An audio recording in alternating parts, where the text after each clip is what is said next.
Praise the lord, God's morning again. एक और बार जय मसीह की। प्रभु आशीष करे, या प्रभु की सुबह है। हालेलुया। आज का एपिसोड मैंने कल ही रिकॉर्ड कर लिया क्योंकि छोटे छोटे एपिसोड्स हैं और कभी कभी मुझे भी समय चाहिए होता है, and that's why I am recording it early. लेकिन एक ज़रूरी बात, बुक ऑफ नेहमाया एक ऐसी पुस्तक है जिसे मैंने ना जाने कितनी बार प्रचार किया और मैं लोगों को बार बार याद दिलाता हूँ, this is what you should do. आपको ऐसा ही करना चाहिए।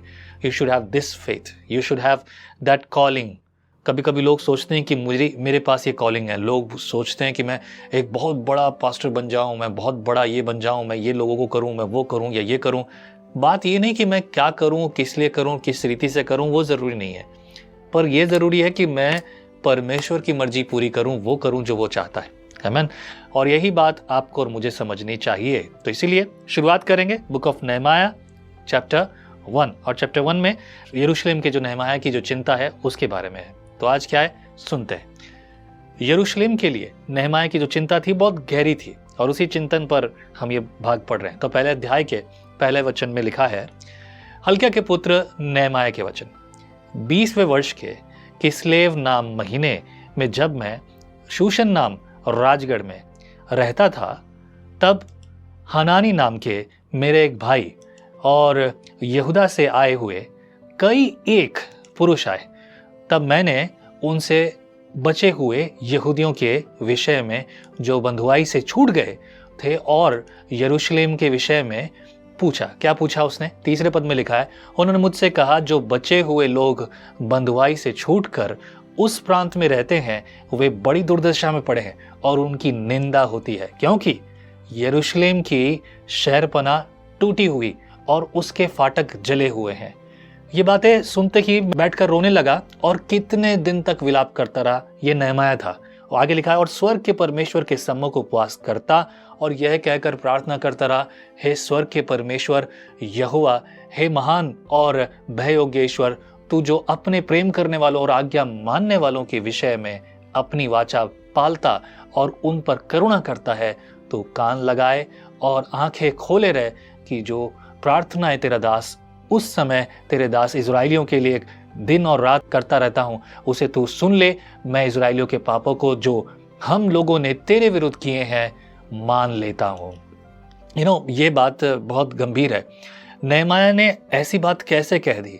जो हम ये पढ़ रहे हैं, ये वचन जब हम पढ़ रहे हैं इस समय, कह रहा है कि मैंने मान लेता हूं पाप। नेहमाया तो अब तक जो है दूसरे देश में है, वो भी देश के तबाह होने के बाद अपने देश में नहीं है, अपने राज्य में नहीं है। नेहमाया के पास ये बोझ कहाँ से आया? कई बार लोगों के पास बोझ नहीं होता, देर से आता है।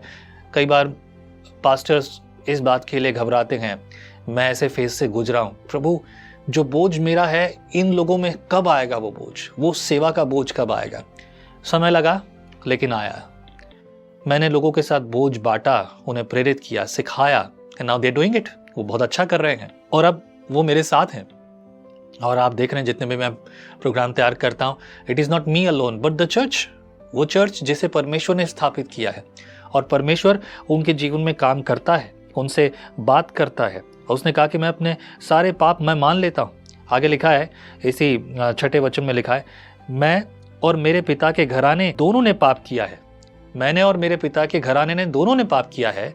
7 पद में लिखा है, हमने तेरे सामने बहुत बुराई की है और जो आज्ञाएं, विधियां और नियम तूने अपने दास मूसा को दिए थे उनको हमने नहीं माना। 8 पद में लिखा है, उस वचन की सुधि ले जो तू अपने दास मूसा से, जो तूने कहा था कि यदि तुम लोग विश्वासघात करो तो मैं तुमको देश देश के लोगों में तितर बितर कर दूंगा, परंतु यदि तुम मेरी ओर फिरो और मेरी आज्ञाएं मानो और उन पर चलो तो जो तुम चाहो, जो निकाले गए हो बहुत से आकाश के छोर में भी, तो भी मैं उनको वहां से इकट्ठा करके उस स्थान में पहुंचाऊंगा जिससे मैंने अपने नाम के निवास के लिए चुन लिया है। परमेश्वर यहोवा ने अपना नाम का जो निवास स्थान है वो यरूशलेम को चुन लिया और यरूशलेम में परमेश्वर चाहता है कि उसकी कलीसिया, उसके चुने हुए लोग, उसके अपने लोग वहां रहें। You know what? God did everything. परमेश्वर ने वो सब किया जो परमेश्वर चाहता था कि लोग सच्चाई के रास्ते पे चले, ईमानदारी के रास्ते पे चले, उसकी मर्जी पूरी करें। लेकिन लोगों ने तो कभी सुनी नहीं उसकी बात, और यही वो कारण था जिसकी वजह से पाप और बहुत सारी चीज़ें अपनी अलग अलग जगह पर हो गई। आगे देखो लिखा है, जब हम ये पढ़ रहे हैं तो इस बात को हम अच्छी रीति से समझें और देखें कि परमेश्वर किस रीति से हमसे बात कर रहा है। नेहमाया के मन में ये बोझ आता कैसे है, ये भी एक सवाल है। अब तक तो नहीं था बोझ, लेकिन उसने जब सुना, जब उसे पता चला, जब उसे जानकारी मिली, वो भाइयों के द्वारा जो उससे अचानक आकर मिले और कहते हैं, उसे पता चला कि हमारे देश की, हमारी सबकी हालत ये है। नेहमाया was in very pleasant atmosphere. वो जहाँ रहता था बहुत अच्छे से रहता था, मौसम, आबो हवा, खाना पीना, इज्जत शोहरत थी, क्योंकि वो राजा का पियाऊ था। बार टेंडर इंग्लिश में बोलते हैं ना अपन, कि वो राजा को शराब पिलाने वाला था। Was not simple job. Okay, ये वो नहीं है जो आज दूसरे पबों में लोग खड़े होकर पिलाते हैं, ऐसे काम होने भी नहीं चाहिए मेरे प्रियो। But he was working for king, वो राजा के लिए काम करता था। इसके बाद 10 पद में लिखा इस प्रकार से, अब वे तेरे दास और तेरी प्रजा के लोग हैं जिनको तूने अपनी बड़ी सामर्थ और बलवंत हाथ के द्वारा छुड़ा लिया है। हे प्रभु, विनती यह है कि तू अपने दास की प्रार्थना पर और अपने उन दासों की प्रार्थना पर जो तेरे नाम का भय मानना चाहते हैं कान लगा, और आज अपने दास का काम सफल कर और उस पुरुष को उस पर दयालु कर। मैं तो राजा का पियाऊ था, ये ब्रैकेट में लिखा है, इसका मतलब ये वो अपने बारे में बता रहा है, राइट। ये बात को समझने वाली बात है कि जब नेहमाया के सामने ये बोझ था तो उसने इस बोझ के लिए प्रार्थना भी की और कहा कि मैं परमेश्वर तुझसे जो प्रार्थना करता हूँ, इस प्रार्थना पर ध्यान लगा, कान लगा, मेरी बात को सुन, मेरे लिए विचार कर। मैं मेरी प्रार्थना जो मैं उस पुरुष के सामने करता हूँ उसको सुन ले प्रभु, ताकि मैं उन सब चीज़ों को देखूं जो मैं प्रार्थना तुझसे करता हूँ। आमीन। It's just a small chapter, almost total 11 वचन है ये, लेकिन 11 वचन में शुरुआत है। आगे के जो 12 अध्याय और अध्याय आएंगे, उन अध्यायों में हम देखेंगे कि किस प्रकार से परमेश्वर ने नेहमाया को इस्तेमाल किया। मैं कहता कि नेहमाया के जीवन पर कुछ और भी बातें यहाँ होनी चाहिए थी, but great, at least we have some, right, ताकि हम सुन ले, सीख लें और समझ लें। आमीन। प्रभु आपको आशीष करे। Be blessed. Let us pray. प्रभु परमेश्वर, जैसे नेहमाया को तूने इस्तेमाल किया, हमें भी इस्तेमाल कर।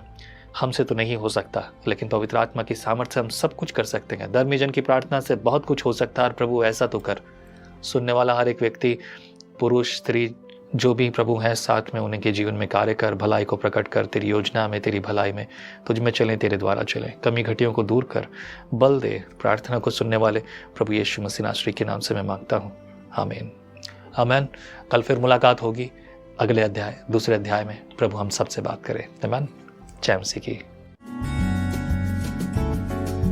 आप कहते हैं एक कप कॉफी मेरा दिन बना देती है, पर आपका मॉर्निंग डिवोशन विजनरी रेडियो और टीवी पर आपकी जिंदगी बना सकता है। हम हमेशा सोचते हैं कि शायद मैं भी बाइबल कॉलेज जाकर बाइबल को अच्छे से सीखता, पर अब आपके लिए है visionary TV, deep Hindi Bible study के लिए।